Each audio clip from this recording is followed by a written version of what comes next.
kamaráti, deň 1 na tejto ceste, ktorá vlastne je Hyrox Top 15 a dnes ma čakajú vlastne testy, ktoré budú zamerané na VO2 max, akú mám kapacitu plus proste ďalej moje tepové zóny, ktorá je 2, 3, 4, 5 a takisto laktát. Takže na internete som si našiel nejakých, čo to robia vlastne. Sme teraz pred fitkom akurát a ideme na to. Akože som zvedavý, že aké výsledky to prinesie, ale hlavne si myslím, že to je veľmi dôležité pri tom, ako keď budem trénovať. Akurát mi volá už. Haló, haló. Zdravím, Leško pri telefóne. Ja dneska mám tú diagnostiku. Áno, Dobre. čakám tu. Dobre, OK, minútka. Majte sa. Pohodička. Takže ideme na to. Chcel som ešte povedať, že podľa mňa to je veľmi dôležité pri tom, ako si potom budem musieť nastaviť tréning, aby som vedel, v ktorej zóne ako trénovať a hlavne ako srdiečko bude byť. Takže let's go!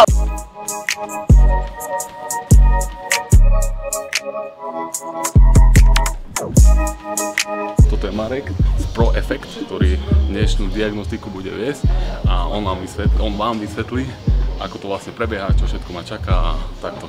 Robíme diagnostický test s laktátovou krivkou. Ide o to, že pomaly budeme zvyšovať záťaž. V každom úseku odobereme laktát. Následne sa z tohto vytvorí laktátová krivka, na základe ktorej vieme určiť aerobný prach, anaerobný prach aj maximum. A následne vieme určiť tepové zóny a tempové zóny pre ďalší tréning. Okay. Na to za chvíľku. Ideš bomby, do bomby vydržíš. A vydržíš stroj? Samozrejme. Samozrejme. Takže ideš, kým lázeš, po každom odoberám laktát a potom vlastne keď skončíme ti poviem čo ďalej. Ľahko ešte sa zahrej, povedz keď sa budeš cítiť, že môžeme začať. Dáme ešte 3 minútky, akurát do 10. Začneme na 8 km za hodinu. To bude také safe, aby proste sme fakt prešli všetkými tými zónami, aby sme začali pod aerobným prahom a pôjdeme po 2 km za hodinu hore.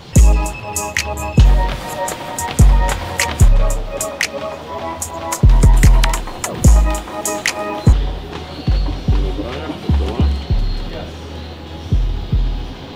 Len pichnem ucho.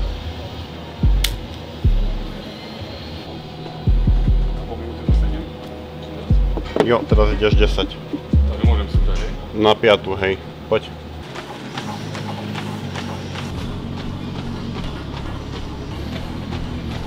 Dobre, takže druhá štvormonitovka a vlastne rýchlosť máme na 10, na 10.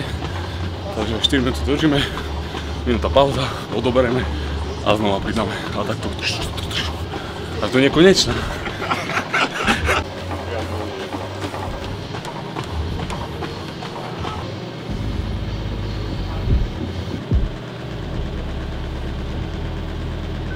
Sme na videu trošku. Takže ďalšia sunitovka, rýchlosť 12, teb mám 65. Ti naskačím. A veď.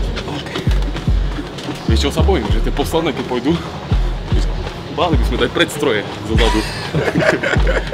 Keď poviem posledné a odletím. Potom keď pôjdeš 60, hej? 60, ale dole kopcom, takže stať pekne na bicykli, keď ideš dole kopcom. Takže ja si myslím, že na 180 musím, hej? To je toto zistíme, presne? Zistíme. Tam ideme. Toto, koľko je maximum? 220 minút väčšie, ak sa to dá. To je úplne... Tak len. Úplne nepresné, že 220 minút vek. To fakt je podľa jednotlivca, hej, že niektorí majú 200, niektorí ledva 180. Hej. A čím vyššie vlastne tým lepšie, nie? Práve že nie. Práve že by sa zdalo, že hej, ale viac menej ten, kto má nižší tep, tak práve že je efektívnejšie to srdce, hej. Čiže ono sa to viac menej nedá povedať, že jedno je lepšie alebo horšie. Aj vlastne v profesionálnom pelotone cyklisti polka má proste cez 200 teba a polka proste ledva 180, čiže... To Keď 180 maximum, to doraz sme koniec, nie? Samozrejme. Keď 155.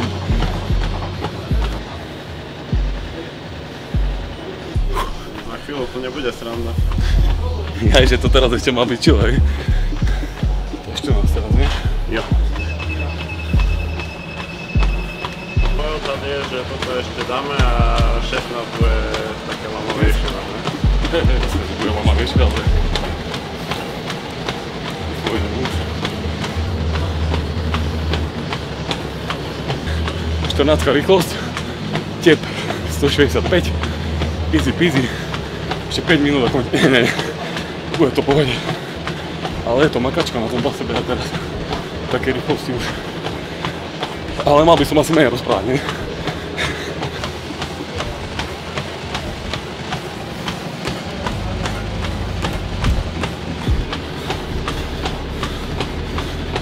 OK.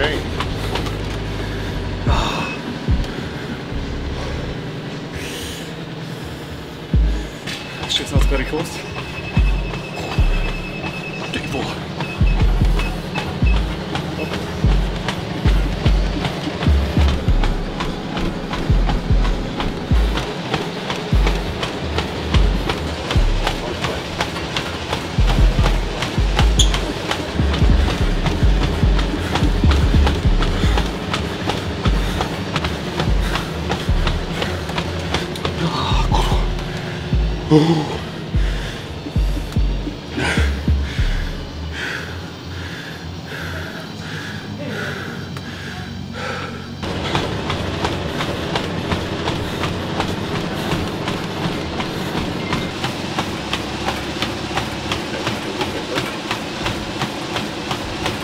Ešte chvíľku, poď.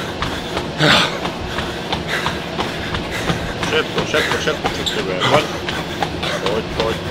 Poď. Paráda.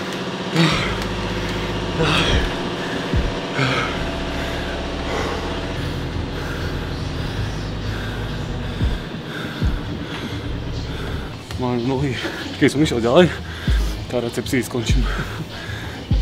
Fakt, ťahom sa zase nazadu. To ďalšiu neviem, keď som išiel, že 24 minúty.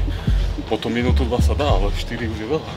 U všetkých je to od tých 4 do 7 úsekov na základe toho, že kde sa začne. Dobre, prestaň úplne. A už iba dýchaj. Ja splatil som sa brutál. Normálne. A na 10.58 ešte odobereme raz laktat. Dobre, takže teraz budem vypnúť pás. Keď chceš, môžeš dať si, dajme tomu štvorkový a iba vychodiť nech. Mám trošku. Koľko je dobre za aký čas robiť, že opakované? Za pol roka, 3 mesiace, rok? Vieš čo, to je otázka, čo sa veľa ľudí pýta a ja by som povedal, že není jednotná odpoveď. Ja by som povedal, že pred sezónou, po sezóne je super vedieť, vieš, že kde si začal, kde si sa posunul.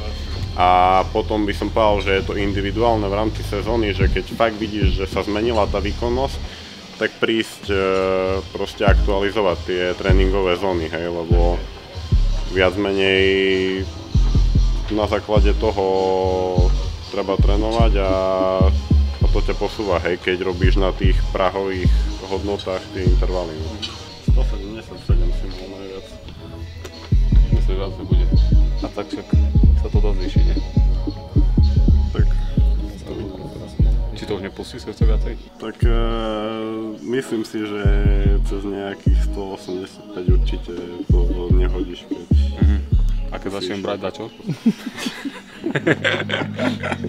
Keď to strih, chlapka. Tak ideme do profi, takže... Samozrejme. Nie, srandy. Žiadny doping. Koľko sa dá? 3 minúty či 5 po tomto? Že po výkone? Čo? To teraz už odobereš? Nie. 14 minút cca, 13 až 15 minút. Poutieram zatiaľ trošku tu ten puzzle.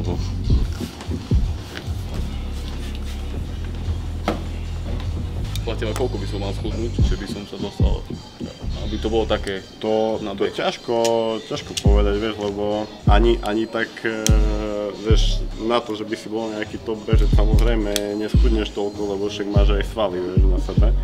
Takže... 30 kg. aspoň 30. Na čo trénovať? Takže posielam to tomuto Pagajovi, Karasovi. On sa ti ozve do tých 2 dní. Zavolá ti predverné metle ti niečo. Dobre kamaráti, takže počuli ste 2 dní, zavolá pán kolega, povie výsledky a uvidíme, že čo ďalej. Takže Marek, díky pekne za čas strávený. Čas. A vidíme sa v ďalšieho videa. Čaves. Dobre, takže tie zóny aj tieto som chápal. To je vlastne, že to som mal na mysli, že čo je ten laktát, akože kedy je dobré, kedy to je zle. Lebo ja tu mám, že vlastne ten max je 12,4. To nie je situáne dobre, to je odozva vášho organizmu vnútorná. Niekto má vyššie maximálne laktáty, niekto má nižšie, záleží, či má vytrvalý alebo sprinter. Pozriem si na tú vašu, že čo ste vy skôr. Sekundu. No, vy ste taký univerzál. 4 je taký priemer, maximálny laktát. Lebo tu, no a ja vlastne teraz momentálne trénujem sa to volá, že Hirok a vlastne v krátkosti je 8 km behu a po každom kilometri behu je nejaká prekážka silová. A vlastne takto ide až do... Čo to je? Hirox. Niečo, povedzme, podobné, ale skôr také crossfit viacej. Aha, jasne. No a vlastne tam profi, tá liga beha, že povedzme 3,30 na kilometr. A možno taká otázka, že za jak dlho by som sa ja vedel natrénovať, lebo podľa tej tabulky pozerám, že ja to mám že veľmi dobre. Kedy by som sa vedel natrénovať, že by som dával takéto časy? Ale 3,30 na akom dlhom úseku? Kilometr. 3,30 dokážete kilometr 3,30. Kilometr, potom ide prekážka a zase kilometr a tak, hej, že 8 za sebou. Ja, no tak to oni do tempe okolo aeróbneho prahu, takže vy máte 4,27, hej, lebo 3,30 dokážete ísť aj vy, ale dokážete to ísť 2 minúty, hej. Takže ten 4,27 ja potrebujem dať na 3,30. Na 3,30, ako keby, áno. To je vlastne to tempo, to veľmi dobre, čo si, tak sa potrebujete dostať na nejaké to výborné, alebo možno, že, výborné, o kilometr za hodinu, v podstate sa zlepšiť. A taký odhad, že kedy by som sa vedel dostať, že posunúť tú... Ja nepoznám úplne váš neviem, že športovú minulosť, hej. Keď mi príjete, že z ničoho, nie, povedzme. Tak je predpoklad, že pôjdete veľmi rýchlo hore, ale pozerám teraz športovú minulosť, že vy vlastne hrávate futbal dlhodobo, takže keď už veľa trénujete, tak už to nepôjde tak rýchlo. No práve, že nehrám futbal, akože trénujem, ale veľa, povedzme to teraz silovo som cvičil. Tak to môže veľmi rýchlo hore, behom pol roka som to, keď sa to dobre televízne vytrvalo tréning, tak... Dobre, chápem, jasné. Dobre, tak ďakujem veľmi pekne. Dobre, nie za čo, držte sa, tak ešte ozviete minimálne na ďalšiu diagnostiku. To určite pôjdem. Dobre, super, tak zatiaľ, čau.